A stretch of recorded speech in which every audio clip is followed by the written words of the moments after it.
Surely it will take you longer than that. The ANBU asked, surprised. Naruto grinned as he took his house key and locked the door to his apartment. I could get there quicker, but I don't really want to make the effort, chuckled Naruto. The ANBU was a bit stunned. The boy didn't look like he was lying, and only ninjas of Jounin or ANBU level were taught Shushin to teleport. Well, I guess I'll see you there then, replied the masked man in good humor. Naruto smiled. He could see the man didn't believe him. I'll race you there, said Naruto before he vanished from the spot with the swishing noise usually accompanied by something so fast it cuts the air. The masked ANBU blinked. What the hell? He just disappeared, no hand signs or anything. He thought before making quick hand signs and teleporting to the Hokage's office with a Shushin. After leaving the shocked man behind him, Naruto continued using Shuinpa, Flash Step, to tear across the village at an incredible speed, using various roofs as stepping stones. In a matter of seconds he had arrived, slightly breathless, at Tsunade's office window. Naruto saw that the ANBU from his apartment had appeared in the office the same time that he arrived. Naruto waved jauntily through the window at the ANBU member, whose only response was to raise a shocked hand in reply. Tsunade, meanwhile, was a tad perplexed that one of her top-ranking ANBU guards had teleported into her office unannounced and seemed to be waving at her. Any special reason you're waving at me? Asked Tsunade irritably. And what did Naruto say about the meeting? The ANBU just replied by pointing at the window behind Tsunade. The Hokage turned around to the sight of Naruto climbing through her window while trying not to get his sword and cloak caught on the ledge. You're just like your Diamond Sensei Gaki, grumbled Tsunade. Would it kill you to use the door like a normal person? Well, this way's a lot quicker if you think about it, replied Naruto grinning. I can see why Sanin does it. Tsunade gave Naruto a frown, but inside she was quite happy. I'm glad he isn't still upset and angry like earlier today. Maybe he's realized we his lineage from him to protect him. I'm still not going to raise that issue in a hurry though. Kami knows I need him in the best of spirits before telling him about Gaara. Tsunade thought as Naruto made his way to the center of the room. Well, Naruto, I didn't expect you to want to have a meeting tonight, so we will need to wait a few minutes while the necessary people are summoned. Tsunade said to Naruto. That's okay, Bachan. Naruto replied, smiling. I was about to go and have some dinner at Ichiraku's, but it can wait a while. Besides, I know I didn't really finish my explanation earlier, so it's only fair I tell you now. While Naruto was putting on a smile, inside he was battling a tumult of emotions. He was trying to hold back the anger he was still feeling over not being told who his parents were when he was younger. He convinced himself that everyone had wanted the best for him and had good intentions, but that only lessened the anger a bit. Tsunade and Naruto waited in silence for the necessary people to arrive, preferring to save conversation for the meeting. A few minutes later there was a knock on the office's window. To no one's surprise it was Jiraiya, smiling goofily while being let in by Tsunade. As Jiraiya made it, inside the office Kakashi appeared suddenly in the middle of the office using Shushin. Well, everyone is here now, began Tsunade. I think you all know why you're here, to continue Naruto's explanation of how he achieved his power and his progress with the Kyuubi. Anyone want to start? Tsunade asked, looking at the three ninja in front of her. Well, I will, I guess. Kakashi said, glancing at Naruto.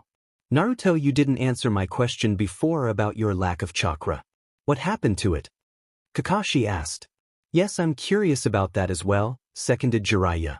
I didn't notice it until Kakashi mentioned it before, but your chakra is at a high genin or low chunin level. That's easy enough to answer, replied Naruto. It's not that I lost my chakra, I'm just suppressing it constantly with the help of a seal on my body. Naruto tugged his collar down and pulled his cloak away from his left shoulder, exposing a complicated-looking seal just above his collarbone. Tsunade looked confused. Why go to all the trouble of suppressing your chakra like that? It will only hinder you in battle, won't it? Tsunade questioned. It won't affect when I fight because I can release the seal whenever I want mentally. If I fight someone that forces me to actually fight seriously, I just release the seal, letting all my chakra out. The exception to this is if I experiencing strong negative emotions like anger. In those situations the seal can lapse momentarily, letting out my chakra unhindered. Explained Naruto. That doesn't explain why you're sealing it in the first place, Gaki. Jiraiya said questioningly. Well, the truth is that it would be inconvenient to let my chakra flow its full level all the time.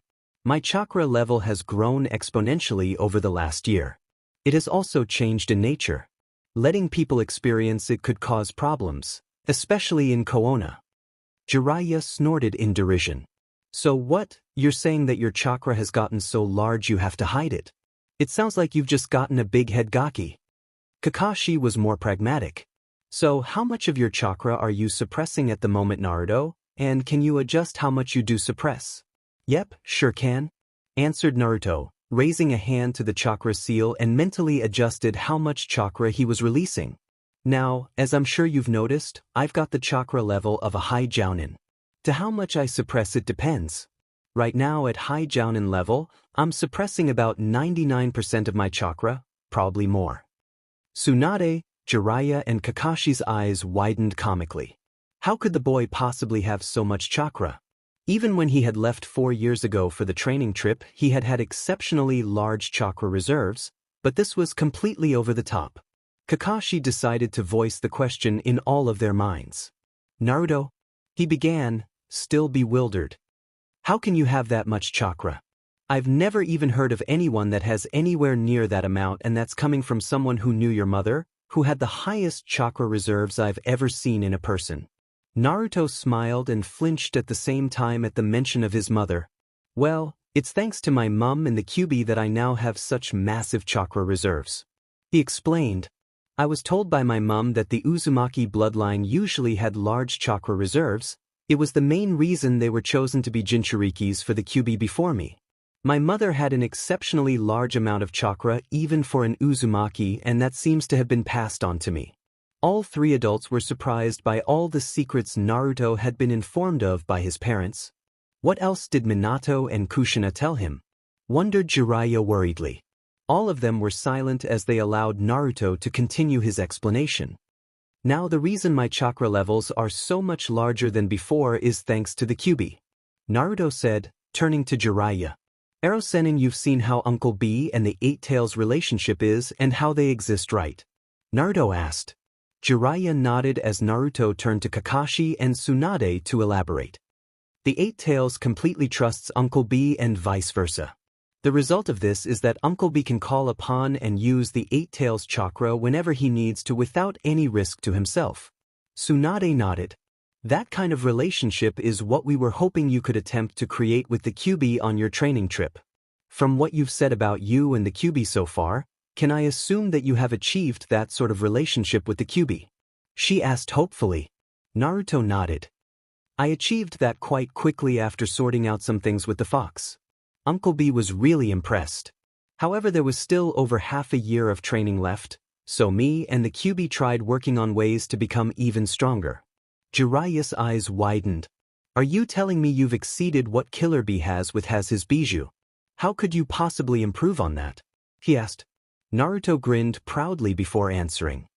You're right. I achieved a new level of bijou and Jinchuriki relationship with the Kyuubi. This level is unique to me and would only work for me as far as I know, since I have such a huge amount of chakra by myself. The basic premise is that me and the Kyuubi have fused our chakras together, forming one immense chakra reserve. His elders just gaped at him, unable to speak. Naruto just smiled until one of them found their voice. That person turned out to be Kakashi. But Naruto, the Kyuubi is just a creature of hatred and anger. Why would it do such a thing as give up its power to help you become stronger? Kakashi questioned. Naruto's eyes hardened slightly. The Kyuubi is burdened by hatred and anger, that is just how he was created. Humans have never given him a reason to try and control his anger. As you just demonstrated, Kakashi-sensei, people just see him as an uncontrollable creature of destruction because of his past actions without even wanting to try and understand more about him. Naruto suddenly glared at the 3 adults. It was exactly that kind of thinking that caused everyone in the village to hate me and want me dead when I was younger. I'm not the type of person to want to destroy for revenge, so I was nearly pushed to suicide by that kind of treatment. The Kyuubi is the type of creature to get angry and hate at the slightest provocation, So you can understand how could have reacted to the treatment he received over the years. One by one the adults looked down as they realized their mistake. They had scolded and hated the villagers for treating Naruto as they did, but they had done the exact same thing to the Kyuubi. Especially since they now knew the Kyuubi was being controlled at the time of its attack on Kohona, they actually felt sincerely sorry for the demon fox. Naruto meanwhile was remembering the Kyuubi's words to him before they permanently fused chakras. Naruto had been in the same boat as Kakashi, not believing the Kyuubi would do such a thing. He had asked the Kyuubi why he was willing to do it, and the Kyuubi had closed its eyes and rested its head on its paws inside Naruto's mindscape. Naruto, I always thought I was a being hatred like everyone else did. My purpose of existence seemed to be only to destroy, and I was satisfied with that. Then you changed all that with what you said about taking away my hatred. If someone like you, who lost their parents because of me, grew up alone, was hated passionately by nearly everyone and was nearly pushed to the point of killing yourself, can still want to forgive me and help me, then maybe I owe it to you to try and change and try and help you in return. I think that you are one of the few people in this world that can have access to all of my power and not try to abuse it. I want to change this hateful world that created a creature such as myself, and I think with your heart you have a much better chance at doing it than me. So we will exceed all other Jinchurikis and Bijus and become one superpower that only you control. I have never trusted a person like I have with you, Naruto. Don't waste it. Naruto had walked forward, touching the Kyuubi on the snout, looking into its eyes, smiling. I can't change the world by myself, we will do it together. Naruto said sincerely. Just one thing though, even after going through all we have I still don't know your real name. I'm getting sick of just calling you Kyuubi and Fox. The Kyuubi grinned, not an evil grin for once. I can tell you my name, I suppose. It's probably a good idea since I am going to be fusing myself with you shortly. My name is Kurama. Naruto was pulled back to reality by Tsunade asking him a question. So is the Kyuubi still inside you or is just a part of you now? Tsunade asked. Yes to both of those questions. Naruto replied. The Kyuubi is part of me now and I am a part of it since we own the same chakra now. But he is still an entity in me just like he was before, just not sealed behind bars with a seal. He now exists in a much more pleasant mindscape and has a whole world inside my head to himself. It's really a nice place, I like going there a lot. Naruto said, smiling. Tsunade looked like she was about to speak up, but Jiraiya cut in quickly. Just one more question, Naruto. I can understand the cloak and I think it suits you, as well as the rest of your new getup. But why the odd katana? I never pictured you as a sword person. Jiraiya questioned. Naruto grinned as he pulled his katana smoothly from its strap on his hip and held it horizontally up in front of him with an outstretched arm. This sword was a manifestation or a gift from the Kyuubi. This sword allows me to channel the Kyuubis and my power a lot easier, meaning I can perform much more powerful attacks with it. It also can act as amplifier, taking my power to next level. Only with this sword can I achieve my maximum power. Naruto lectured. Everyone was silent for a moment as Tsunade looked questioningly at Jiraiya, who nodded slightly in reply. Naruto saw the action and was about to question it before Tsunade began to talk. Naruto, we are all very happy for and offer our congratulations. You have far surpassed what we thought was possible in your years of training. We do not have to fear for your safety anymore due to your lack of power. Tsunade said in a low voice. Naruto smiled at the praise. He already knew he'd grown immensely powerful and was proud of it, but it was still nice to hear it coming from the people he respected most. Tsunade continued in the same dull voice. It is safe now to reveal to you information that has been held back from you about the Akatsuki and the Jinchuriki. Naruto's smiled faltered. What do you mean information I haven't been told about yet? Have the Akatsuki's plans changed? Naruto questioned. No, they haven't. Tsunade continued. It was decided that information about the Akatsuki's actions over the last year would be held a secret from you for your safety. While you were told that the Akatsuki would not begin to act for 4 years, in actual fact they began to move about a year ago, just as your first 3 years of training concluded. Naruto's eyes began to slit in anger. And how was holding that information from me keeping me safe? He asked a low voice. Tsunade met his eyes unflinchingly.